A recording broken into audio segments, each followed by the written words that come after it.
Ladies and gentlemen, please notice that exits are conveniently located at the front and rear of this auditorium. When leaving the theater, we suggest that the exit at the front of the auditorium will allow you easier access to the parking areas.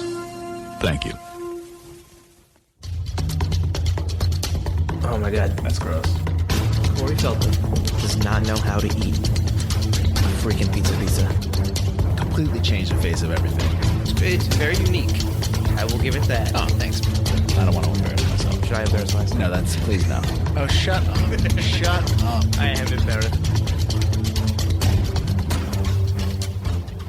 Hello, I'm Mike Butler. And I'm Mike Field. And you're listening to Forgotten Cinema Podcast. Each episode, we highlight a film that, for a variety of reasons, was forgotten by audiences. Whether it's because of a more popular movie was released at the same time, or the movie simply didn't catch on with an audience in its initial run. We'll discuss what we love about the movie, or perhaps what we don't love about it, and decide whether the movie is worth a revisit. If you enjoy our podcast, please feel free to rate, review, and subscribe on iTunes or wherever you're listening to it. So before we talk about this week's movie, here's a little bit about ourselves. That was slick. That was almost like we were doing one of those answering machine messages. I'm Mike, and I'm Mike, and you're you. No, that's sad. I'll start off since you did a bulk of the opening. I'm Mike Field, writer-director. I've done a series of short films, feature, web series, written a couple books. I'm also a movie theater manager, which I manage at the same movie theater that Mr. Butler works at. It's true. We're sad. I'm an actor and a writer based on the East Coast. Yeah, that's about me. I've done plays here, short locally, films in the city, short films, web series. Yep. So yeah, we have a interesting outlook because I think we can see stuff behind the camera, in front of the camera, and also at the very tail end of a movie's lifespan, which is like its release in the theaters. And I think we're both cinephiles, movie aficionados, that we both enjoy movies. So before we get into what our... Oh, actually, no. I should just introduce the movie, then the disclaimer. I screwed that one up, too. That's okay. This is all off the cuff. So this movie that we're doing is one that I had seen before, but Mike had not. No, I had not. And I always talked about it. So this is the 1977 Roy Scheider, starring William Friedkin, directed Sorcerer. What I like about this is you've talked it up so much, I'm almost like an audience member. It is. Is this worth a revisit? If you didn't like it, I'm going to hurt you. But before we go, we always like to, before we start talking about it, because we just can't control ourselves in terms of revealing spoilers for movies. So if you have not seen Sorcerer, you probably want to pause this, go watch it. It's 2 hours. Well, you want to watch the domestic version is 2 hours. The international version is actually 90 minutes because Friedkin didn't have final cut for that. So don't watch the international version. It's not good. Watch the domestic version, 2-hour one. Then come back and we can talk. Are you back? Welcome back. Do you want me to reveal whether I liked it or not? No. I'll get that sense. And again, it'll be really a hardship. But let's just talk really briefly about the plot of the movie. So, I mean, I can do that if you want. After you.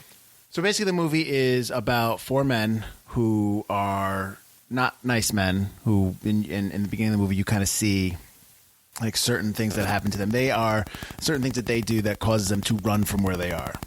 Where you have Roy Scheider. Excuse me, his character Scanlon, who later becomes Juan Dominguez. They rob a church, which is actually based on a real robbery. They rob a church, and he has to. Men in his crew get killed, and he has to go escape to this faraway South American town. You see, the first one is actually this hitman played by I think his name is Nilo. He's played by Francisco Rabal. Mm-hmm. He kills a guy. He just walks out. This other guy, Serrano. Well, he's known as Serrano when he's down in the South American village, but they all have double names. Right. Because his name is Victor, and he's wanted for fraud. His first scene is like he runs his company, but then he's getting caught by French authorities for embezzlement. He leaves where he is, and then finally there's the Palestinian militant Qasim, who They blow up something in Jerusalem. They destroy some kind of building, and then and all of his partners in crime are murdered, and he escapes.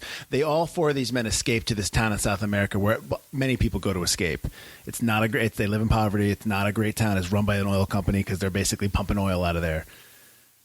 So they're living there. They want to get out. They want to leave. They have no money, and an opportunity arises where the oil company's pipe explodes. The pump explodes, and it's just spewing fire in the air. And the only way to block it off, and the only way to stop it, is to basically dynamite it and shut it down. The only dynamite they find is in the jungle, but it's leaking nitroglycerin. It's old. It's never been rotated. So moving it is a dangerous. They can't fly it out because it's too shaky. You can't bump this thing because it'll just explode. So moving it is extremely dangerous. So they go and they go into the town village, and they want to get drivers to come to drive this dynamite to the oil where they're pumping the oil, which is, if you've seen the movie, it's 218 miles. As Scanlon writes down on the dashboard. Basically drive it through this rough terrain, through this jungle, through rainstorms and all this stuff to get it to the place. So basically for the shipment, and I think they would get 10,000 each, right? Because 8,000. But they write a check for him for 40,000 at the end. Because spoiler, everybody dies. Of course so. But you know that already. Yes, because you watched the movie. So and that's it. These four anti-heroes, these four bad guys have to drive this truck, 2 trucks. That's how they do it, through the jungle to help for this oil company just for money, so they can get out of this this place, out of this village. Right. That's the long-winded plot of the movie Sorcerer. All right. So okay, fine. Did you like it?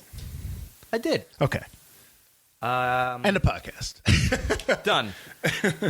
It wasn't the best. I understand. It's a 70s film. I understand that, and there are some things that are very 70s about it, which I'm sure I'll go over. I'll go over what I liked first. Yeah, the that's intense fine. moments of the film, the actual driving of the truck is a really great sequence. Like all of the sequences when they start driving, from the first turnaround on the like the wooden dam type turnaround they have to go around, obviously the bridge, which is I think the scene that made the movie kind of famous to begin with, and memorable to a certain degree. Yeah, so I definitely love the truck driving scenes. They were really intense when you see the tires slip in. I thought the camera angles were great. The close-up on the tires, the front of the truck, the expressions on their faces really gives you that feeling that any small movement is actually a much bigger movement.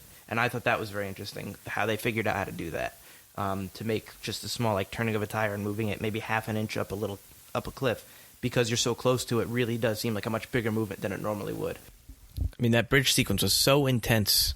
When the bridge is swaying, they're on this bridge in a monsoon, the bridge is swaying, the truck's rocking, and it was so intense. I was watching with my fiance, and she was getting so nervous that she was like, you know what, I can't handle this anymore. I'm tired. I got to go to bed. This is too intense. It is. I mean, I think I tweeted when I was watching it or I was going to tweet. I tweeted something that I said it was still good. That whole scene when the whole bridge is all on the whole thing is controlled by hydraulics, and even the truck itself is controlled by hydraulics. But even when they were shooting it, the truck fell a couple times. I imagined that. Yeah. I was like, oh my god, it's like hanging on the bridge. Right. And I remember when I first saw the movie, and I don't remember who I saw the movie with, because I don't remember if it was my friend Keith or my friend Adrian. It could have been both. I don't remember, but I know that we had watched it, and I remember just watching it going, oh my god, what the hell? What are the when they get to the bridge? Because I mean, the bridge is the most iconic part of the movie Sorcerer, right, when people have seen it. When they get to the rope bridge, it's just like, you gonna drive over that? Like, are you kidding me? And then when they're doing it, you're just kind of like, oh my, you feel it, and that's great. That's why when I watched it again, because this was the second time I'd watched it. I watched it that first time a long time ago. I'd seen clips of it, never went back and rewatched it. But watching it again, I just really, it's funny because you're watching it, and it is a straight up 70s movie. So you do definitely you're getting 70s cinema. It's gritty. It's not polished like you're seeing now, and some of that's on purpose. But I'm about an hour into the movie, and I'm like, it sucks you in. You're just kind of you're just drawn in, and you're like, what's going on? Because it's just, I don't know. And then there's not there's not a lot of dialogue, especially when they're in the South American Right. in the village. There's not a lot of dialogue, and you're still like captivated and sucked into like what's happening here. Okay. Well, you weren't. Well, the thing with this movie is that it's not just the story of the movie Sorcerer in terms of the movie in itself is separate from also how the story was put together, also everything surrounding the story. There's two, like, we can go two different ways with this. We can talk about production and all the troubles and all the issues with it. We can talk about, but we can stick to just the story. We can go both ways, and that's fine. We'll do it. This may be 4 hours, but we'll do it. But I think what I want to just say it right off the top, because I know we always ask, like, well, why did it get forgotten? I'm going to tell you why it got forgotten. Okay. And I think you already know why it's gotten forgotten. It came out a month after Star Wars came out. Yeah. Now I have the dates here where Star Wars comes out May 25th, 1977, but it's limited. It's limited in its run. And then it goes wide, which I guess, I mean, I don't know how much wider you can go on July 15th, 1977. So it's a full, like, I don't know what wide would be back then in the 70s. It's probably like Midwest, mid flyover states wide kind of thing. Maybe, okay. Yeah. This movie gets released June 24th, 1977, right in the middle between that. So it's already a month. It's already got a month of Star Wars going. Oh my God, what is it? Because obviously, it's not. If you are a big cinephile and you love movies, even if you are not somebody who is deep into like, oh, I love everything about movies, you're just a casual viewer. You all know that when Star Wars first opened, it was huge and it completely changed the face of everything. Mm-hmm. To the point where we are now, where we have a Marvel movie every month, which is another conversation. So once Star Wars came out, the game changed. Unfortunately, the Sorcerer, nobody told them, and so when they come out a month after, it's just kind of like coupled with the fact that, again, so that's one reason why it's forgotten. Mm-hmm. Star Wars, coupled with the fact that Friedkin was not. William Friedkin is a really good director, really good, and if you don't.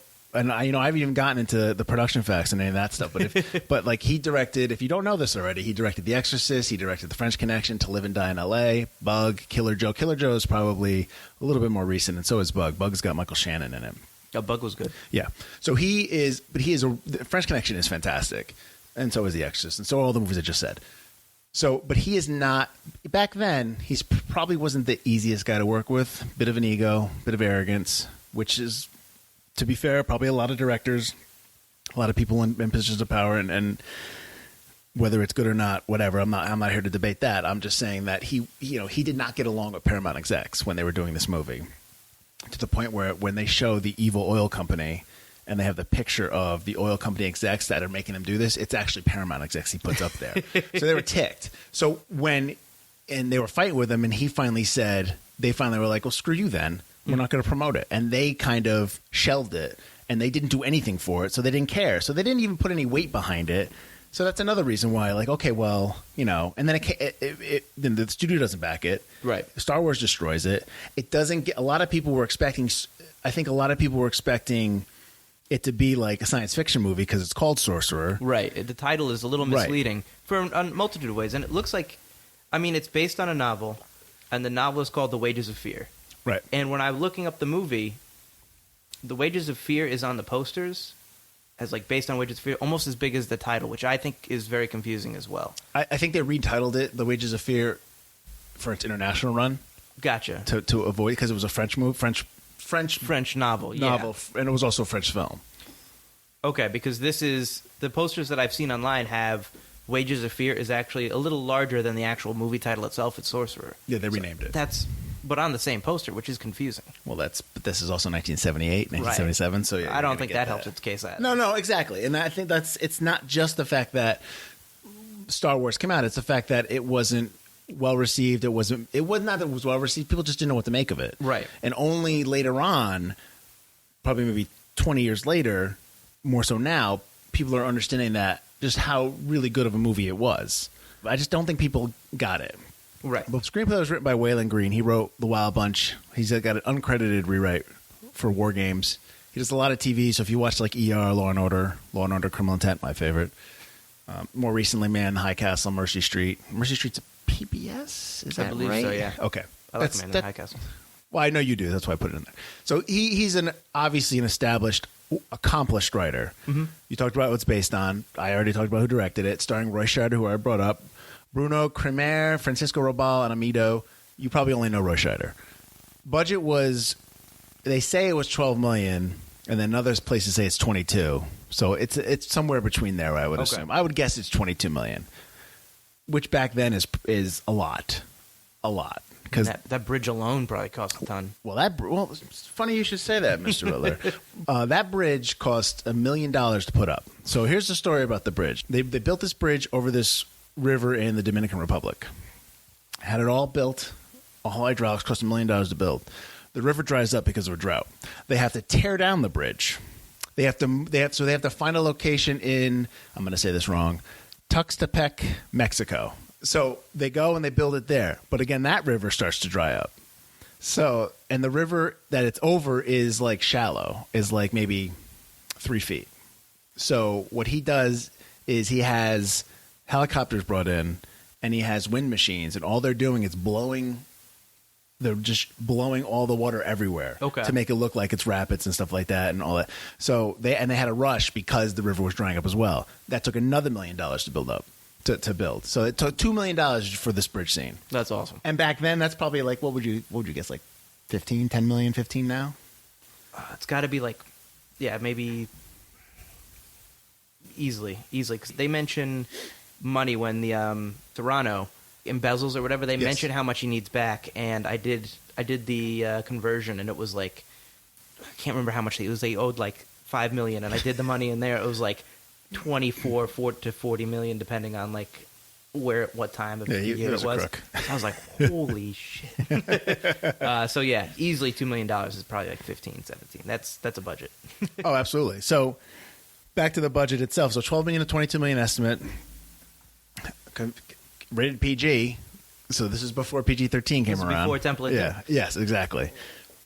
Domestic, it grossed 13 million domestically, 13.8. Worldwide, 19.6. So clearly, it's a flop. And we already talked about when it was released. So those are kind of the facts of it. So I just kind of wanted to lay that out before we get into everything else. So, okay, so you... I really like the intensity. Okay, so you like the overall intensity of the movie. The way the film was filmed is fantastic. I think the intensity of it is great. I think, blowing up the tree is cool. Yeah, it was really good. I like the grittiness of it when you talked about like how it had the grit, the 1970s grit really works for the town scenes, really works for the truck driving scenes, because this movie couldn't be done today and give you the same kind of intensity. Well, you wouldn't be able to do a movie today for protagonists that are not likable, because they're all bad guys. Here's my thing. Uh-oh.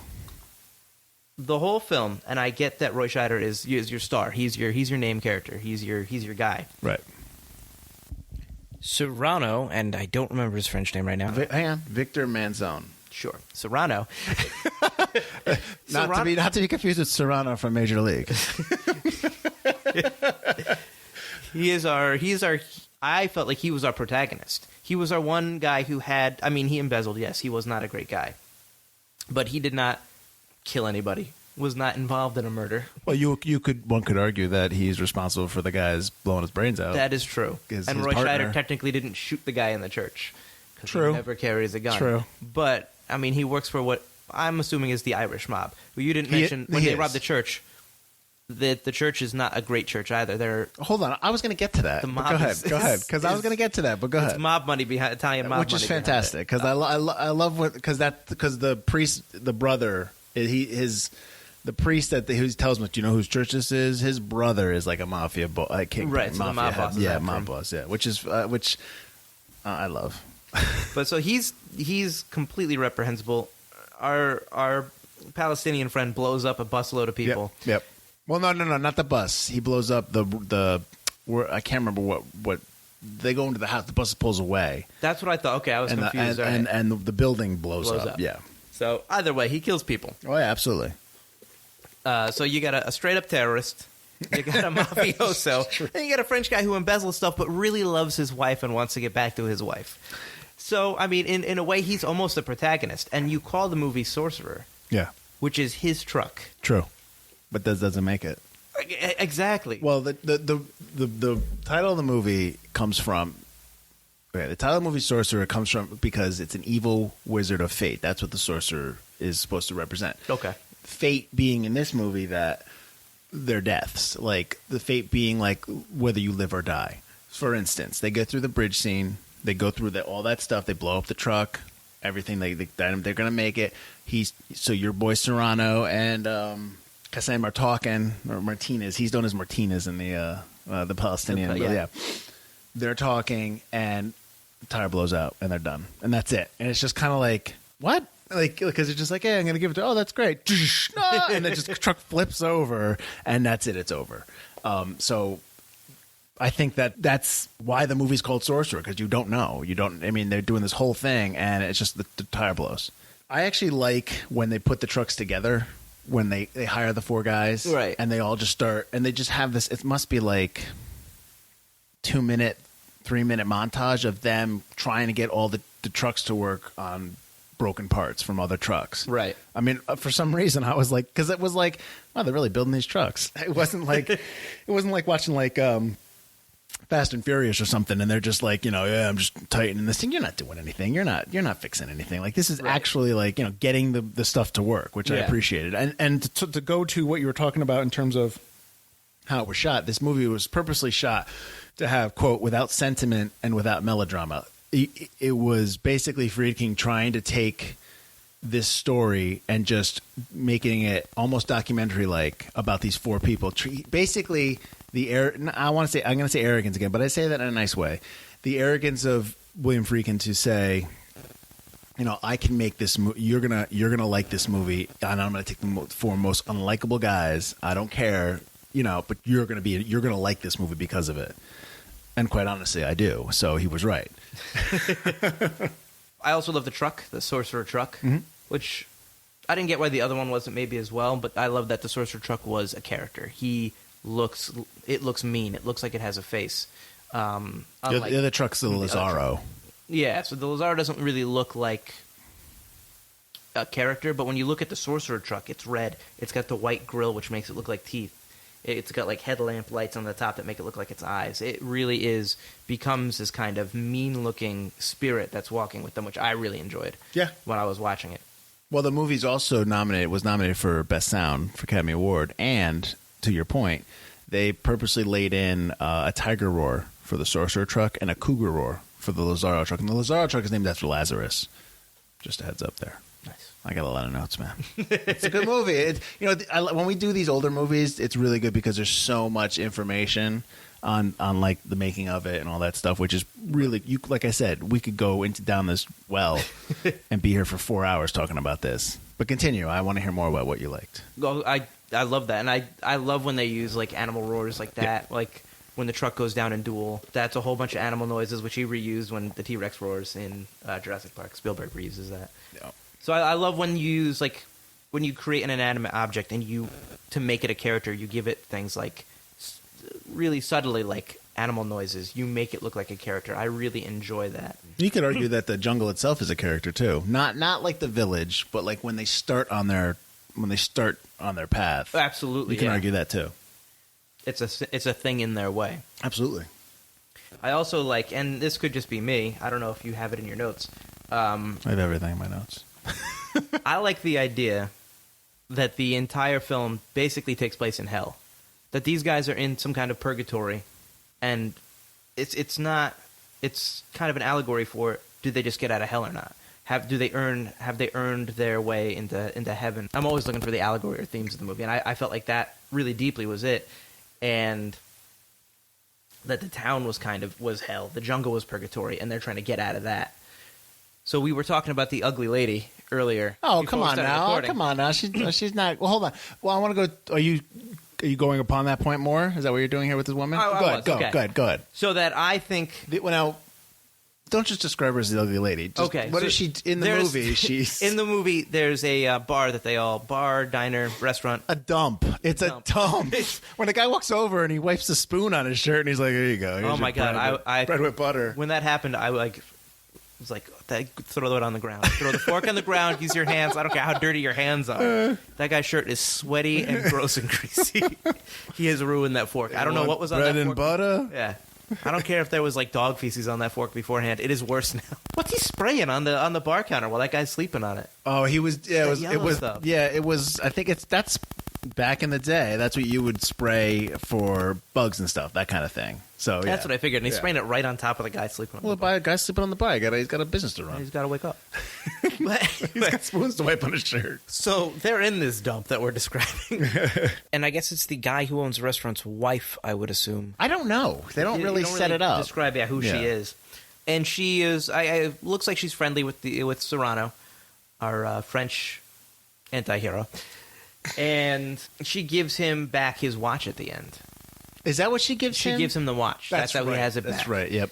So I'm almost wondering if, because I'm always looking at that as hell, and I'm looking for the allegory, is she the devil? And they're part of her, they're in her world, kind of. She doesn't talk, she doesn't have dialogue, she gives him the watch. How did she get the watch? And at the end, Roy Scheider is dancing with her, almost like he's dancing with the devil. He's made his choice. He's staying there because he deserves hell. And so that's where he's staying, and then he's going to get his just desserts at the end. Obviously, we can talk about that a bit later. Yeah. But traitor. I'm wondering if the whole thing is hell, and that's what it is. And I really enjoy that kind of allegory because that place is definitely fire and brimstone hell. And he walks into the center of hell, kind of, when he's got the nitroglycerin. That's a great shot. He's walking back, absolutely. And all I could think of was that's the center of hell. That's the pillar of fire. That's hell central. And the desert behind him is friggin' weird. Oh, and it's all white? All white, the spirals. Right. As he's getting closer, he's starting to hallucinate, seeing all these demons. It gets very kind of metaphysical kind of shots and allegories, and you're starting to really get into that kind of very Exorcist feel. If the beginning felt like I forgot that Friedkin wrote or directed French Connection. Oh, my God. At the start, and then I remembered, because I was like, the beginning really feels like French Connection, and then I went, oh, yeah. Oh. So the end really does feel like The Exorcist in a way, starting with the desert scene. So I thought that was cool. That's another reason I really enjoyed the movie, was that kind of hell allegory that I was pulling from it. And you have notes. I don't know if that's true or not. No, I didn't see that anywhere. But that's not, I mean, movies are subjective. You're supposed to pull what you want from it. Right, you got that. And what you're describing to me, I can understand that. And that's fine. I'm not going to, great. You could also say that maybe Serrano just slept with her and he left his watch at her. But no, I hear you. But yes, you could see that, and that's fine. That works. Everything you're describing is, the shot at the end I love when he's walking with the dynamite and he's just like shaking and there's like all of a sudden all these guys are like, whoa, that's a nitro, stop. Yeah, exactly. I didn't laugh, but I chuckled when like the truck stops and he looks at it and says 216.7, and it's just and before they even pen up the 218, I'm like, oh, miles short. I also was confused by not something I didn't like. I don't want to get into that yet, but one of the things that confused me, maybe you can answer, the assassin. Yeah. I thought throughout most of the movie that he was after Roy Scheider's character, that he was hired to get him, and he was only there to kill him. I don't. But I'm not. Toward the end of the movie, I started to become unsure. Yeah, I don't. They don't really. His character is not fleshed out in terms of why he's there. Like I read something where he comes to the town, just passing through, but decides to stay, and I'm wondering if that's more about how like. We talk about how they all go to this town, like you're talking about how it's in purgatory. Like so, basically, all these guys go to, with the exception of the assassin, Nilo or Nilo. I don't know how you say it. They all go to this town because they're escaping from something. Right. But then, as soon as they're there, or however long they are, they all want to get out, and that's probably true from a lot of outsiders that are in there. Obviously, the town's full of all the locals. Right. But everyone that's there, you have to assume that most people have come there because they are running away from something. But now that they are there, they cannot get out. And so maybe if the hitman's coming in there, if he is just, quote, passing through, but he gets trapped there, he can't leave. But yeah, he's very shadowy. Yeah. And the whole idea that he kills the Nazi, he's supposed to be a Nazi war criminal. That's why, Kasim's his best friend, the Palestinian, because he hates Jews too. Yeah. Yes, exactly. So I think that's why they were both friends. So I don't get. But that's the one thing. It's not a dislike. It's just it's not really, and it doesn't have to be fleshed out. You know what I mean? I get that. Like, it never really bothered me. Right, but it was. I always was like, I mean, maybe he's there because they don't like him, or maybe he's there because he forced himself to do this, because maybe they never really explain why he wants to get out. Why the other. We don't really know why Kasim wants to get out, but you know why the other two want to get out. Right. The way I watched it was he assassinated the German to get into the group, to get to Roy Scheider. But as I'm watching it waiting for him to make his move, and when he pulls the gun on him when he's at the tree trunk and he's like, go ahead, and he shoots the gun past Roy Scheider's head, I thought that was a moment of realization for Roy Scheider that, oh man, they've come to get me here, but it really wasn't. Yeah. And so that kind of confused me, and at that point I was just like, okay, he's definitely not here to get Roy Scheider. Yeah. But yeah, that was just a little... Yeah, no, I hear you. Yeah, it is. That was one thing I had written down when I just didn't understand him completely, and I wanted to. Because even his prologue is short. He shoots that dude and he just walks out, which I like. I like that his prologue is short. That starts off with that classic 70s zoom when they pull in, they go in, and even I even love when I watch 70s movies from now. It's a different style. I like, it's definitely a different style, and I don't know why I appreciate it more now than I did before. I don't know why, but there's tons of movies that I've watched, like 3 Days of the Condor, French Connection, these movies that are just dirty, not polished. I like the fact that it's not polished. Like I do as well, yeah. I like the fact that what's driving, and it's probably because I enjoy story, what's driving me to love this movie is the story, not... Oh, it looks great. Oh, we got a great set. Because there are great set. You can make an argument for the set pieces. So, like, the prologue's a great set piece. The first turn when they do that the bridge, the dam. Yeah, absolutely. That's a great. The bridge, the tree blow up, even the gunfight when he's like, you got supplies, and they look back there and it's a dynamite and he flips out. Mm-hmm. Even when he's walking to the field, these are all great set pieces. Right. That if they were done today, I think they would be polished. I think they would be worked over. I think they would be like put together by 18 people. You know what I mean? Like it wouldn't feel like organic, and like it's such the end shot when Scheider's walking out of the dark and he's just like, he is completely in dark, and even when he's coming, he's shadowed, and he's only really being lit by the fire. Right. Do you see that shot today? I don't think so. Maybe an independent movie that doesn't have money. Yeah, I mean, I can see that shot maybe being done again. But back then, this movie was big budget, because he did this movie because he was supposed to do The Devil's Triangle, which was the follow-up to The Exorcist. Mm-hmm, It was supposed to be, okay. Then what happened was Spielberg came out with Close Encounters of the Third Kind, and I guess that kind of was very similar. So he was like, fine, I'm going to do Sorcerer. But Sorcerer was a big movie, was like big production-wise. That 12 to 22 million. Yeah, it's a big movie. Yeah. So it's a big budgeted movie, but it feels like an indie sometimes. It in does. The way it's shot. Absolutely. Yeah. And I think that's why I like 70s cinema a lot now, because it feels authentic more than what I see in today's day. Sure. Yeah, I mean, there's something I love good imagery. I love polished looking stuff, and I'm not against that, but I don't like it when that is in service, or that is trying to replace the story. You still have to have a great story. I'm going to have this every time we talk about a movie. I'm always going to argue about story. I don't know. I guess that's just me.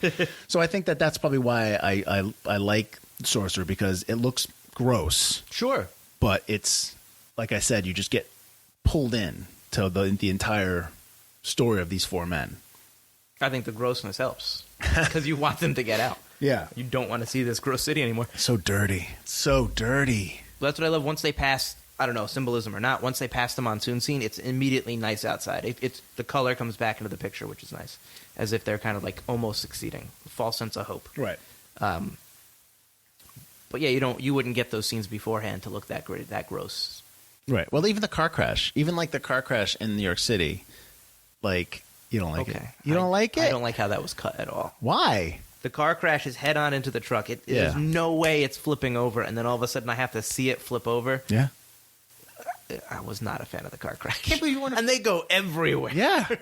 Well, I will tell you this: that crash. They tried to do that crash originally with all the 12 times, and they couldn't do it. So then they brought some dude in who's like an expert at stunt driving, and he was like, he just like surveyed the scene, and he had them build this ramp so that he could drive onto the ramp with 2 wheels and then flip over and flip the car over, and he did it in the first take, and that was it. They were gone. They were good. But like that. But here's the thing: that car crash, like, that's a car crashing. That's back then. That's a legit like smash the car up.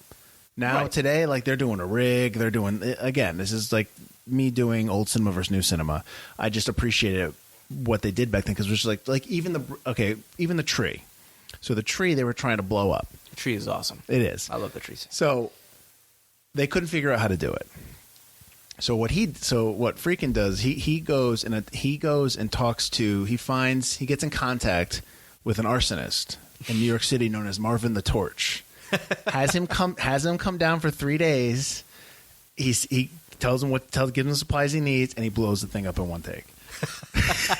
I'm sorry, but are you getting it? I'm shooting a movie in 2019. I need an arsonist. Go get one. They're gonna be like, "Are you crazy?"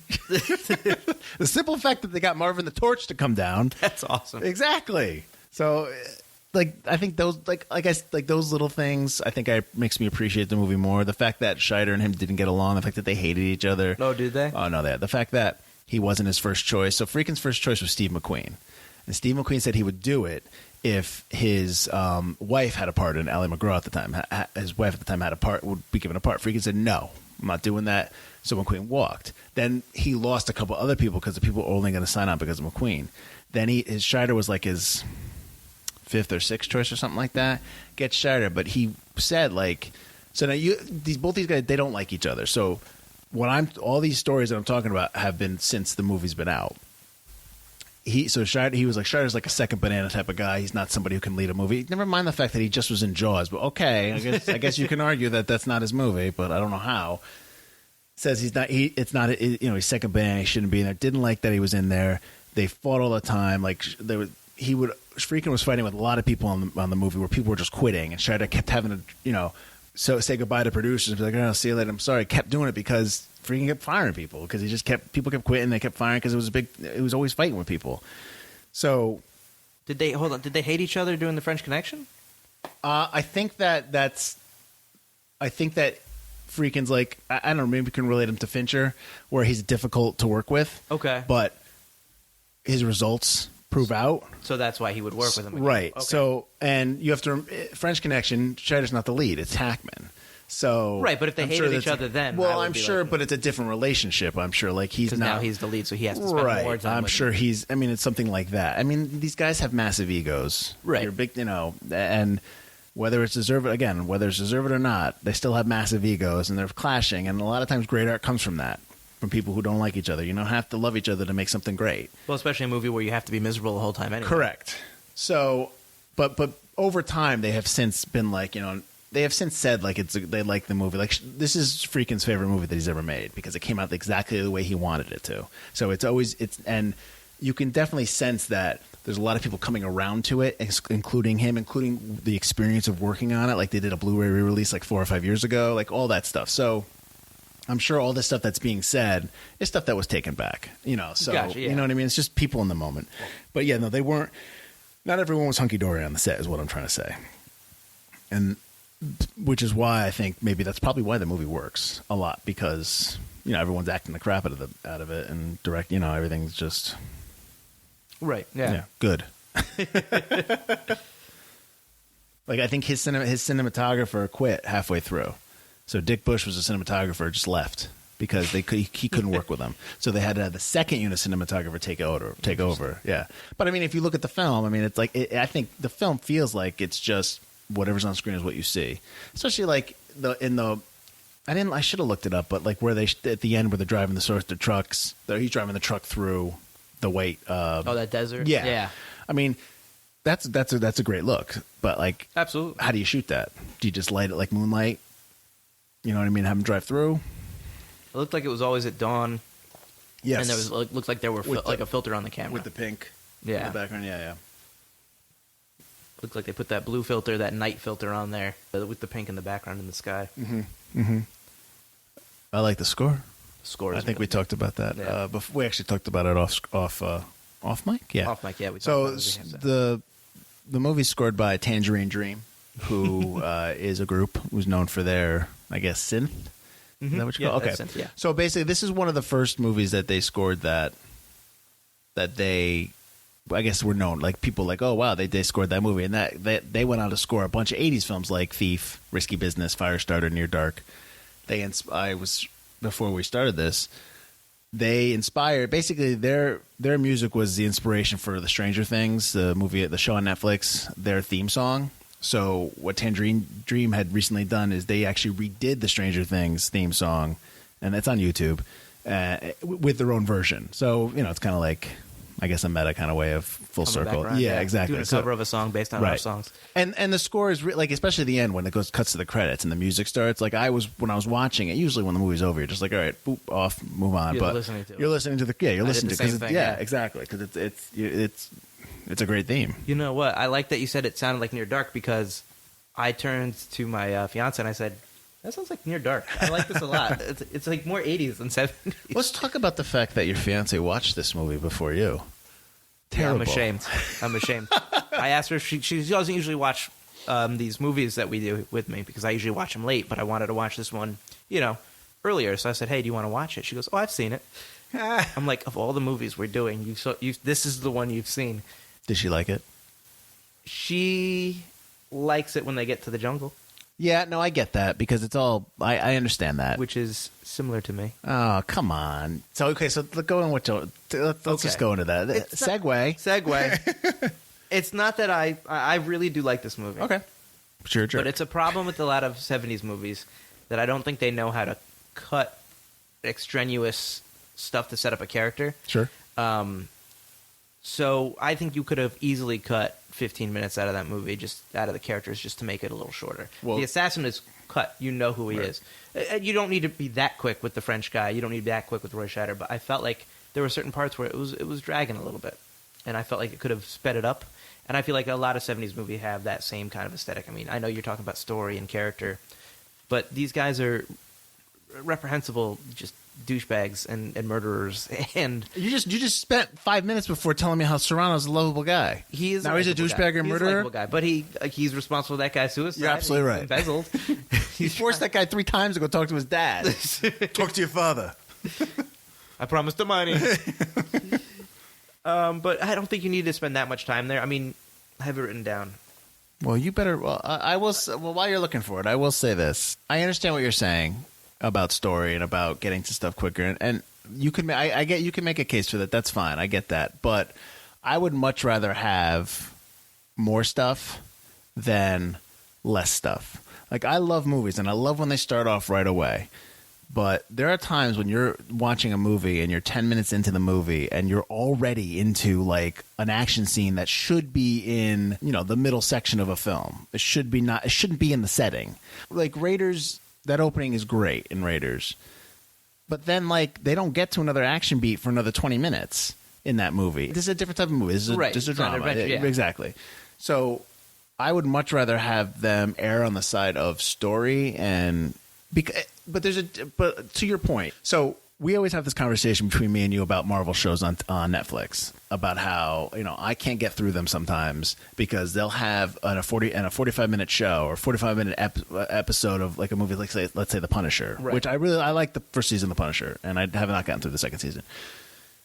So they'll have conversations, and they're the same conversation with different characters. They're arguing over the same stuff, and to me, that's sloppy writing because that's lazy writing. Because you just get to the stuff, and in the last 15 minutes of the show, maybe we'll have a great action scene, and great, fantastic. I go, but like, why do I have to wait through 45 minutes of the same stuff you're saying over and over? It's like when you write a script and you have the people enter the room, you don't always write, hello, hi, how are you? Hey, what's up? Because that's already a given. Like when you're, you know what I mean? Like when you're watching a movie and someone answers the phone, when they hang up the phone and they just hang up the phone, you're like, I want to hang up the phone like that. I don't want to have to sit there and be like, because every time in real life when you're on the phone with somebody and you're talking to them, there's always that moment where you're like, all right, I'll see you later.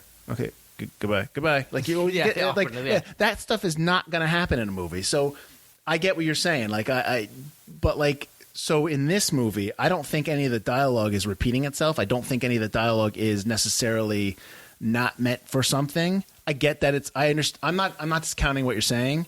I just think that I would rather err on the side of more story, more dialogue action, more stuff to further my characters than less. Well, I'm not saying that it necessarily is extraneous. Like, Right. I'm not saying they're repeating themselves, but I'm saying they're going about it in a way that could be sped up a little bit. I gotcha. That's all. Well, you have to have the 4 prologues. You do have to set up the characters, Right. but you can set it up a little quicker. I think mostly, I mean, the Palestinian... Well, what bored you? What stuff like was kind of dragging you out of it? Put it that way. which probably my favorite background, which is Serrano. Mm-hmm. Is- Victor is- Manson? It was too slow, and it was my favorite part. It was my favorite setup Mm-hmm. because it was establishing him as, maybe not just not the worst guy, but also more out of his depth than I think most of them. He's a white collar crime, whereas opposed to everyone is kind of like a hardened criminal. Right. But it's like you got the scene in his bedroom, you get the scene at the work meeting, you get the scene at breakfast, you get the scene in the parking lot. You combine some of those shots, combine those scenes. I mean, we're talking, it takes 49 minutes to get to the dynamite, to uncover the nitroglycerin. It takes 55 minutes into this 2-hour film to have them start assembling the trucks. And Montage. I didn't write down when the trucks actually turn on the ignition and they start riding, but I'm guessing that's about 58 to 59 minutes, which does make that last hour fly. Yeah. But it takes us a little too long. And I'm not saying it needs to be 90 minutes because that would cut too much out of the film. I don't have any interest in watching the international version. But an hour 50? Hour 50. Let's cut a little bit of that introduction down a little bit. I wouldn't cut anything out of anything that takes place once they go down south, but just a little bit of the I will say this.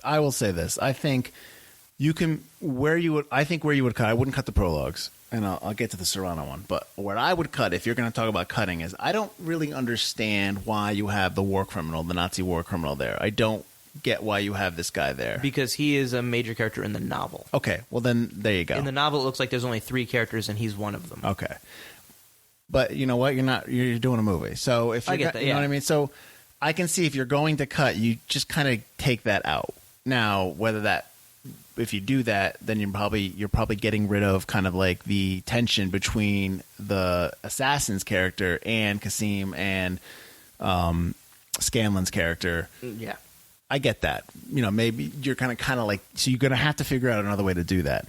The prologues, when Serrano is in his bedroom with his wife, and they're talking about the general. They're talking about the army guy that was put away or something. The poet army guy, yeah. That was murdered. Or he had somebody that he was, one of his underlings was killed. Something he was responsible for someone's death. Yes. Or whatever it was. Serrano makes the comment where, like, it's just another soldier's died. He's dead, whatever. Yeah. And she's saying, like, everybody matters. So, like, she's saying, like, everybody is somebody to Right. somebody. Yeah. It matters, right? So the whole idea of how these 4 guys who are not friends, they're in a crappy situation, they are forced to rely on each other to get through this. So even if, like, Scanlon and the assassin don't like each other, but at the end, when he gets shot, when the assassin and Scanlon drags him in there, he's like, "Tell me what you're going to do with your money." He's trying to still save his life, even though they're not friends Because they've been through. Right. That harkens back to what she tells him in the bedroom. Absolutely. And I'm not Right. saying to cut that dialogue. No, I got you. I'm just, like I said, keep everything with the French. He's my favorite character, but just make it in 1 or 2 scenes instead of 4 scenes, or maybe 3 scenes instead of 4. The breakfast scene, have it all take place in the parking lot. Let's have them go to breakfast and get stopped in the parking lot. I got to go over here and talk to this guy. Just shorten it up a little bit.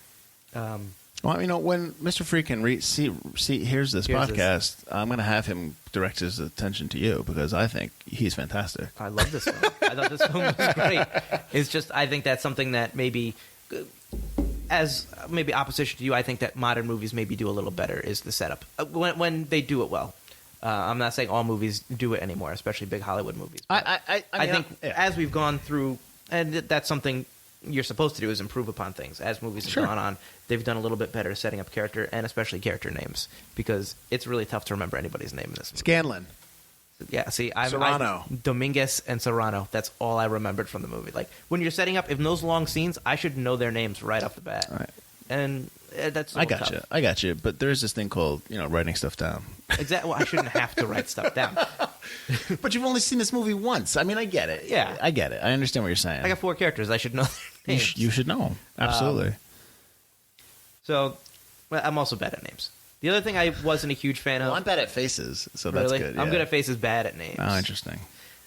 Together, we I don't know. Together we can remember people. The one thing that also confused me, that was my only gripe, was the setup. All right. The one thing that did confuse me, and maybe you know, because you've got all the fun facts. Woo! The black guys that looked like limo drivers.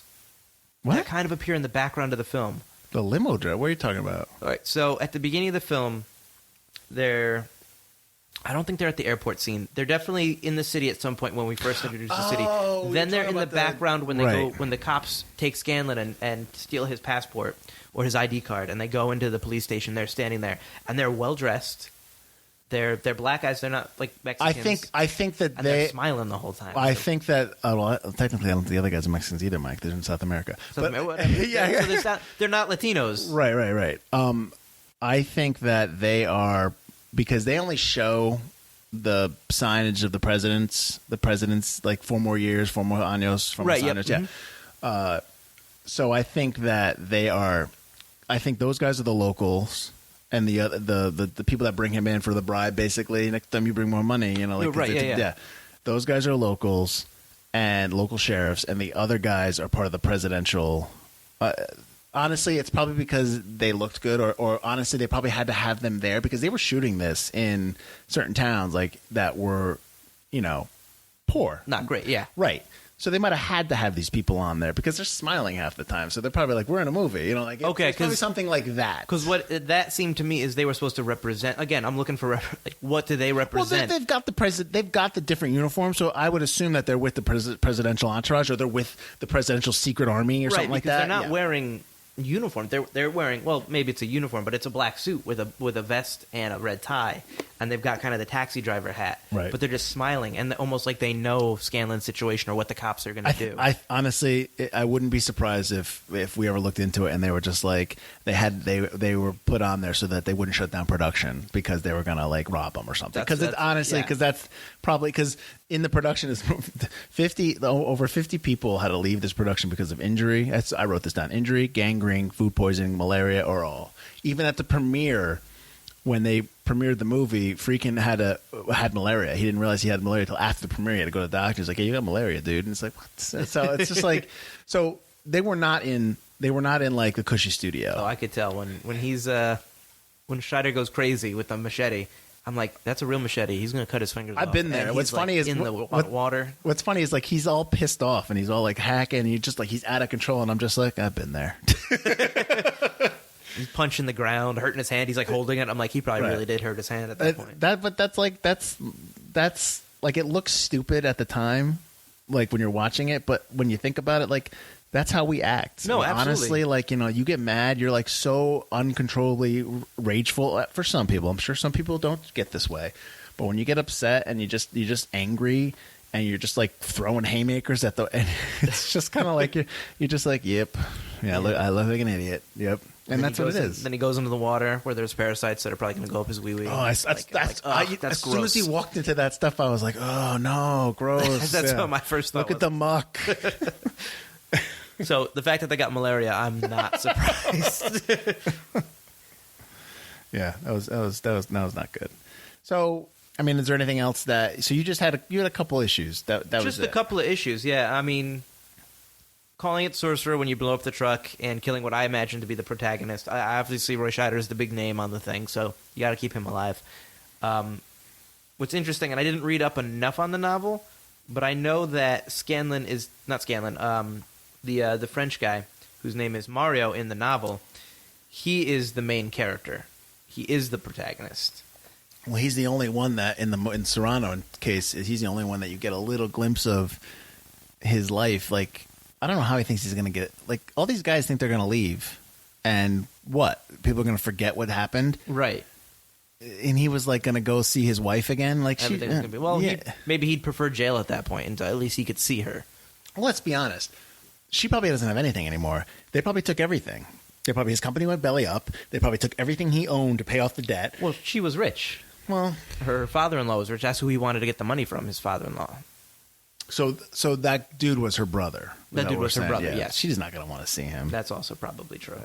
But I guess I just look it up. In the novel, he delivers the oil. He looks like he's going to be safe. He's driving to the airport, and the cliff he drives up the nitroglycerin truck on so carefully and survives. I guess he takes the corner too fast in a regular car and goes over and dies at the end. And that's how the novel ends.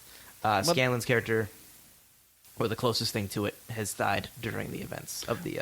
Well, that brings up the ending of this movie, because the whole thing with Scanlan at the end. Right. So when Scanlan's in the bar, and he's sitting there, and they have that zoom in, and he's like, like, can you hold on a second? And he goes and dances with the woman, and then you cut to the outside, and you cut to the... You cut to the dude that gets out of the car that you forget already. It's because we're an hour and a half away from this dude, already telling the mob boss, like, we'll find him. And he comes out of the taxi, and Scanlan's buddy, who sends him down here, which, I mean, like what a jerk off. Like, he so, like... Yeah, you don't know what he threatened the guy with. True, but, like, you know what, then? Show, like, he's been beat up or something. Okay. But whatever, regardless. And they walk in, and, like... So, obviously, Scanlan's dead. You hear a gunshot at the end. Very faintly, but there is a gunshot. Yeah, before there the credits is. But, roll. like, you don't hear any screaming. But I hear you. Yeah. That town, one True. white guy gets shot? True. Okay. True. I mean, look what they did in the riot scene with the burned bodies. Oh, God. That scene was... Not good. Oof. Not good. But, yeah. So basically, no one gets out of... No one leaves. But what's funny, what would be funny is if those two dudes don't ever leave either. Like, they're trapped there as well. They're stuck there, too. Like, they can't leave. They get there, and they can't leave. It's hell. Now they're sucked in there. So, a couple things that I noticed on the rewatch that kind of, like, jumped out. When they're in the French restaurant and they show the baby pig they cut to they're all eating this food, and they cut to this, like, baby pig on a platter. I was just like, on this platter, I was like, oh, come on. That is gross. It's disgusting. That's fine French cuisine right there. That's not fine at all. The other thing I noticed, and this is awful, because I'm not laughing at it, when they're at the wedding and she has the black eye. And the whole time. Yeah, the same thing. And, like, I'm just sitting there going, yep, like, that's awful. And it's just like, yep. It's a mob wedding, yeah. Exactly. It really sets that tone. It's almost like the director's making a statement there with that. And I just thought It also kind of establishes right off the bat, this is, like, if there was any question of, maybe they don't know... This isn't a great church. Yeah, maybe they don't know that they're embezzling money behind the church, and then the priest is just happily marrying the girl who's clearly been beaten up. Yeah. It's like, no, this is not a good place. They launder money through the church, basically, like... So it's supposed to be like the church is a front. Right, yeah. So people give the mob their money through the church. And obviously, because he's the brother and all that stuff. But the guy... So... This is actually based that church scene is based on a real robbery. So that church that they're robbing, I think in where they shot it, right, in the movie, maybe like 3 or 4 blocks away was the original church where the robbery went down. And the guy that was part of that crew, he robbed a church. Okay, went to jail, got out of jail, became an actor, and he's in the crew. He's one of the crew guys. Is he the Irishman in the back seat, or the guy who wants? He's supposed to be the leader of the gang. So he's probably in the front. He's the probably guy who's telling the Irishman to shut up. Right. Nice. So he's the guy that did the original robbery that this robbery is based on. Well, I like that he's the one threatening the Irish guy. So if I was the actor, I'd be like, this is a real guy threatening me. Like, yeah, I know. That's some acting. That's some bad getaway driving work by Scanlan. He's the best driver they have. Turning around while he's driving. Doesn't see the truck. Establishing that maybe he shouldn't be driving the truck later. So, I mean, I think we both agree that this is a movie that should be rewatched. Absolutely. Should be seen by... I mean, I would recommend that anybody who wants to make movies would watch this movie. I would recommend anybody that wants to make movies or tell stories to watch a lot of older films, but this is the oldest film we've done so far. So far, yeah. By quite a bit. Right. So, but and I know it's out on Blu-ray, so I know you're going to get the good quality. But if not for anything, that bridge scene is fantastic. We're talking about the rope bridge, right? That they drive these 2 giant dump trucks over. The intensity of getting through, even if you agree with me and not Field, that beginning is a little bit of a slog, even if very well done. As soon as they start driving, it's tense, it's exciting, and like it just holds your attention. Great, like fantastic. I would argue that the slog is what makes you love the action stuff. I called it the slog just because I want to. I don't know. No, it's fine. I'm not. It's an enjoyable slog, but it is a little. I'm just saying that all that setup and all that slogginess, that's a new word, is there so that when you watch the last hour of the movie, you want these people to survive. That's what that slog is for. Butler. Slogginess stickers coming soon on cinema.com. That's a movie that I would watch that inspires me to make movies, that inspires me to talk about how to make movies. Right. That's a movie that, and it's one of many that I watch with somebody who loves movies as well, that I would sit there and be like, dude, look what they did. We can do something. Exactly. And, I mean, it is a big budget movie, $22 million. Yeah. It's still not small potatoes today. But the way it looks, the way they, all that money is in actors, it's in the setting. You do something here with that kind of grit and that real worldness, like it worked then, it can work now, and it really adds to your film.